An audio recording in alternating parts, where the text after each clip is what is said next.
শংকৰদেৱ, বিষ্ণুপ্ৰসাদ ৰাভা, ভূপেন হাজৰিকা, জুবিন গাৰ্গ এইসকলৰ আদৰ্শ, চিন্তা, সত্তাক নিষেধ কৰিব পাৰিলে তেওঁলোকে চলোৱা হিন্দু মুছলমানৰ ৰাজনীতিৰ বজাৰখন তেওঁলোকে জীয়াই ৰাখিব পাৰে। শংকৰদেৱকো সেইকাৰণে বিভিন্ন ধৰণে কৃষ্ণতাচ্ছিল্য কৰিব বিচাৰে। বাবা শংকৰদেৱ বুলি কয়, সাধুবিদ বুলি কয়, এই বুলি কৈ শংকৰদেৱ যে জাতীয়তাবাদৰ এগৰাকী প্ৰতিভূ, সেই সত্তাটোক নিষেধ কৰিবলৈ উঠি পৰি লৈছে। বেলেগক দেখুৱাবলৈ কৰা কামটো কেতিয়াও ভাল নহয়। এনেকুৱা ধৰণৰ পৰিকল্পনা যোৱা 15 বছৰ বিজেপি চৰকাৰ অসমত আছিলে। গুৱাহাটীখন যদি তেওঁলোকে দক্ষিণ পূব এছিয়াৰ অন্যতম গুৰুত্বপূৰ্ণ চহৰ বুলি যদি ভাবে, উত্তৰ পূৰ্বাঞ্চলেই নহয় সাউথ ইষ্ট এছিয়াৰ যদি দুৱাৰমুখ বুলি যদি ভাবে, তেতিয়াহ'লে কেতিয়াবাই সজাই পৰাই তুলিব লাগিছে। ক'ত গ'ল টুইন টাৱাৰ? ক'ত গ'ল গুৱাহাটীক স্মাৰ্ট চিটি বনোৱাৰ সিদ্ধান্ত? ক'ত গ'ল গুৱাহাটীৰ কৃত্ৰিম বানপানী নিয়ন্ত্ৰণৰ ব্যৱস্থা? এতিয়া যদি ভগৱানে নকৰক এদিন যদি বৰষুণ দিয়ে, প্ৰকৃত ছবিখন জাপানৰ প্ৰধানমন্ত্ৰীয়ে কিনে দেখা পাব, নহয় জানো? আমি কি বিচাৰিছো? আমি উন্নয়ন বিচাৰিছো। উন্নয়নৰ ঢাক ঢোলটো আমি বিচৰা নাই। দেশৰ প্ৰধানমন্ত্ৰী আহিব, জাপানৰ প্ৰধানমন্ত্ৰী আহিব, আৰু এতিয়া ড্ৰিল কৰি পকা খানি গছ পুলি ৰুই এইকেইদিনতে তাৎক্ষণিকভাৱে হাড় জাবৰ দি তাক ফুলাই আৰু গছ পুলি জীয়াই দেখুৱাব।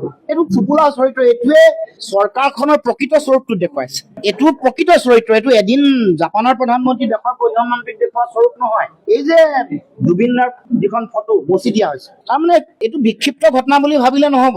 কোনোবাই দেখি আছো শিল্পীসকলে মেয়ৰক টাৰ্গেট কৰি আছে। মেয়ৰক টাৰ্গেট কৰি কি লাভ পাব? যিগৰাকী মূল মানুহ, যোনে জুবিনদাৰ আদৰ্শটো মাৰি পেলাব কৈছে। আচৰিত হৈছো মানে আমাৰ যিসকল মানুহ তাত থিয় হৈছে তেওঁলোকৰ কথা বতৰা শুনি। জুবিনদাৰ আদৰ্শ দৰ্শনটোক অসমৰ মানুহৰ মাজৰ পৰা নাইকিয়া কৰি দিব খোজা হৈছে। এখন সাধাৰণ ফটোক ইয়াত মোহাৰি শেষ কৰিব খুজিছে, এনেকুৱা কথা নহয়। এয়া এটা আদৰ্শক নিষেধ কৰাৰ ষড়যন্ত্ৰ। সেইকাৰণে এনেধৰণে জুবিনদাৰ ফটোখনক আঁতৰাই দিয়া যায় আৰু মানুহে কেৱল মাত্ৰ মেয়ৰ গৰাকীক লৈ ব্যস্ত আছে। লক্ষ্য হ'ব লাগিছিল অসমৰ মুখ্যমন্ত্ৰী, বিজেপি চৰকাৰ, তেওঁলোকৰ জুবিনদাৰ আদৰ্শৰ পৰিপন্থী চিন্তা আৰু সিদ্ধান্তৰ বিৰুদ্ধে তেওঁলোকে আৱাজ উঠাব লাগিছিল। সেইকাৰণে মই ভাবো যে প্ৰকৃত আমাৰ মূল সমস্যাটো কি, এইটো বিচাৰি উলিয়াব।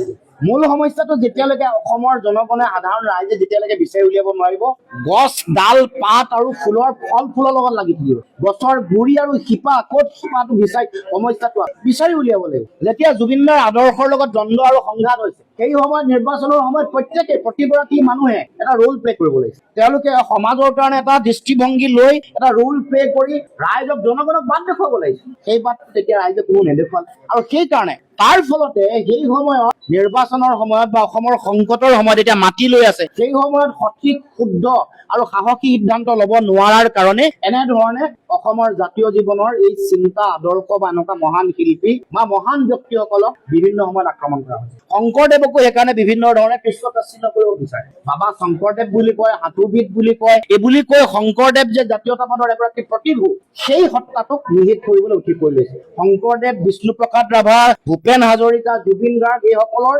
আদৰ্শ, চিন্তা, সত্তাক নিষেধ কৰিব পাৰিলে তেওঁলোকে চলোৱা হিন্দু মুছলমানৰ ৰাজনীতিৰ বজাৰখন তেওঁলোকে জীয়াই ৰাখিব পাৰে।